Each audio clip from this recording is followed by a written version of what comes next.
Hey y'all, this time on Can-Am Tech Tuesday, we're going to talk about springs, shocks, and ride height.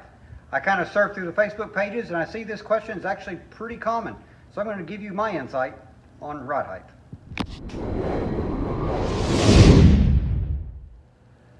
Alright, so when setting up ride height on your UTV or your machine or whatever you're driving, first thing you do is you drive into the shock. You need to drive it. You don't need to jack it up, and if you do jack it up, you need to roll it forward and backward roughly 10 feet. That way the suspension will settle to its natural ride height. The first thing you do is you're going to measure your front and rear end. The front end will be measured usually in the area where the frame gets the widest. Reason for that is the front of the frame naturally has an uphill slope. That's for suspension geometry. So you always measure the front end at the wider point. Then you're going to go to the back of your machine. You're going to measure from the bottom of the frame to the ground. We're sitting at roughly 12 and a quarter inches. So you take down those notes and then you go basically online to Fox or Shock Therapy or wherever else, and they're going to tell you a estimated ride height compared to tire size. On Fox and Shock Therapy, they advise 30-inch tires carry 14 inches of ride height. Now that's a general setting. 32-inch tires carry a 15-inch ride height.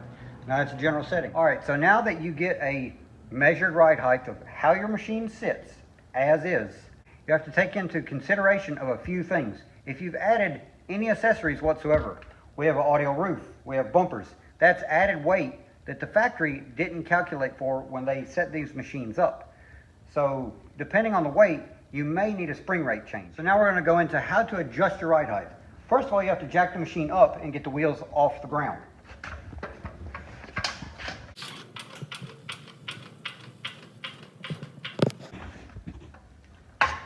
So now, with wheels off the ground, you have all the tension off the springs that you can possibly get.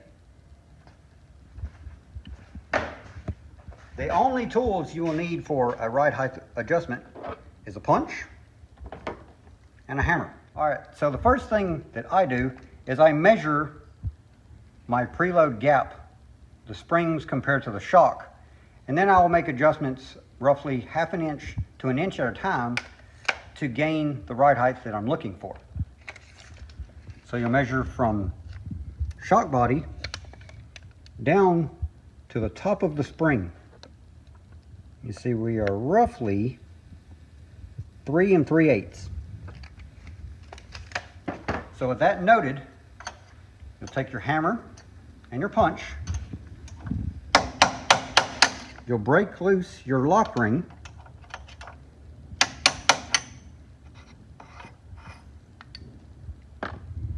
Now to get more ride height, you need to preload the springs more. To take out ride height, you need to unload the springs. There's two ways you can adjust this. Most people will have to grab it and turn the springs by hand, therefore everything's spinning and threading itself up and down. If you and your buddies have a bunch of machines together, you can get together and buy a spring compressor. This is a handheld spring compressor. Get it on Amazon, it's not crazy expensive.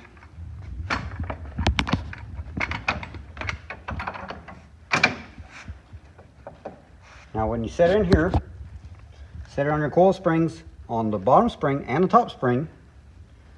Then you'll take an impact gun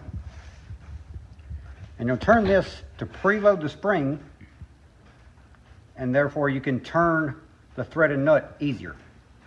So when doing ride height adjustment, basically moving the springs up and down, you will want to clean the threads, possibly a little bit of WD-40 on the threads, and also a little WD-40 on the very bottom, so that'll help everything move a little bit easier. If you have a spring compressor, you can put it on.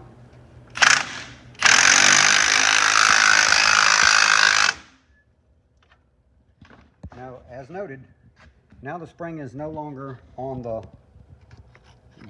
spring nut, spring locking rings, so now they can turn easily to adjust ride height. So once you've adjusted your spring, you need to adjust, set your machine down, roll it back and forth roughly 10 feet or so, and re-measure your ride height. This will take numerous tries. Like I say, I normally go, if it's a big gap, probably an inch at a time. Probably the first inch will get you, roughly an inch or so, then go by ½ inch, then go down to 1/4 inch. And that's always measuring the shock body to the top of the spring. That's the most consistent way to measure. Once you have everything set, ride height set how you need, just run your lock ring back down. Tighten it up with your hammer and your punch. Doesn't have to be crazy tight. You don't have to beat it to the moon. Just nice and snug. It's not going to come loose. All right, that's always the first thing I do on a new machine or setting up new shocks or anything, is setting the ride height. That's first and foremost. I know there's many Fox tunes and other things like that. Sometimes those don't measure up.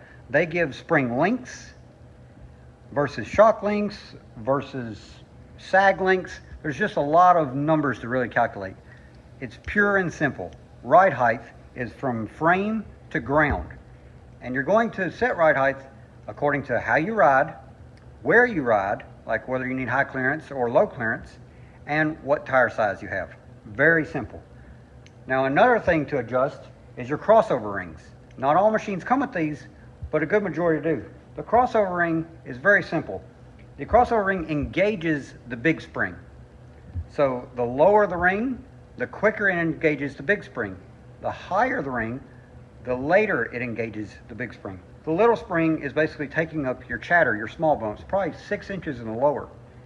Everything else is taken by your big spring, which is big G outs, big hits, and such like that. So if you look at your crossover rings right here, with the machine setting at ride height, all the companies are going to give you a general setting from the divider to the crossover ring. If you want a more plusher ride, you move the rings up. That way it's riding on the little spring longer. If you want a more stiff, more aggressive ride, if you're an aggressive driver, you're going to run the rings down a little bit lower so you're getting on that big spring earlier. Okay, so we talk about ride height, how to adjust it. Crossover rings, what they do and how to adjust them. The last thing I mess with is the clickers, or basically the dampening adjustment of a shock. So you look at these shocks right here. Not all shocks are like these, but these shocks, the big nut is high speed. The little flathead is low speed. So picture it like this. The low speed is for small bumps, basically the comfort of the ride. The little shock actions like gravels, little rocks, roughly 4 to 6 inches, stuff like that. Maybe not quite 6 inches, but smaller movements in the shock. The big nut, the high speed, is for big shock actions like big G outs, big landing off jumps, such as that. Now, in short, how this works. Very, very simple. Just think of this as oil flow. In slows oil flow down. Out opens the oil flow up, lets it flow easier. So in is always stiffer or tighter. Out is always softer or more free. You're purely adjusting oil flow. That's all you're doing. So some of these will have clicks. Some of these it will be turns. So a general baseline setting on clickers or dampen adjusters is you're going to back all the way out. From out, count all the way in till it stops. And then basically back out to halfway. Halfway is a general setting on shocks. If you want a more plusher ride, you're probably going to go out. If you want a more stiffer ride, a little more aggressive, you're going to go in. Also, the bottom of the shocks, not all shocks, but the bottom of the shocks down near the bolt, this is your rebound adjuster. Your rebound adjuster is doing the same thing. It's controlling oil flow, basically on the outstroke of the shock. It's controlling how quickly the shock comes out by controlling the oil flow. A general setting is halfway. Go all the way out, count all the way in, and then back halfway out. You really want the tires to follow the ground the best they can. If you're slow riding, you can go a little bit slower on the rebound. If you're fast riding, you're probably going to want a little bit faster rebound. That way the tires will really follow the ground well. So there's a quick video on shock setup and ride height setup on your Can-Am machine, or really any UTV on the market. Just a quick note, Shock springs do settle with time. Factory, aftermarket, whatever, they do settle. So you're going to want to set your ride height, ride for a while, measure, and then reset your ride height again. Once the springs get done settling, that's basically where they're going to be. But they do settle, they all settle, some more than others. Thanks for watching Can-Am Tech Tuesday.